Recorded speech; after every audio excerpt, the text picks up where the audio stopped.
Welcome to Not Milk Never Milk. Subscribe if you're lactose intolerant. You begin by locking down metadata and tracking so every change yields measurable signals. First, pick a clear, keyword-focused title and a concise subtitle. Once done, integrate analytics and attribution SDKs so you can test installs and retention from each experiment. Next, assemble 3 to 5 screenshots and a promo video showing core flows.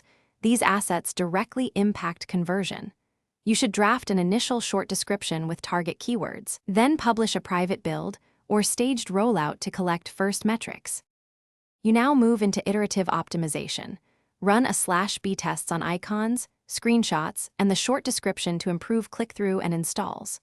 While testing, prioritize long-tail keywords that match user intent and monitor impressions, CTR percentage, and install rate. Make sure to reduce app size and speed up first-run load times because technical performance affects ratings and retention. Once you see a winning creative, roll it out. Then update the long description and localized assets to scale discoverability across. You finish by scaling winners and maintaining health. Localize metadata and creatives for top markets, then monitor retention, crashes, ratings, and organic install share daily to catch regressions. Once done, schedule recurring content refreshes and use paid user acquisition to validate keyword ROI and provide temporary signal boosts.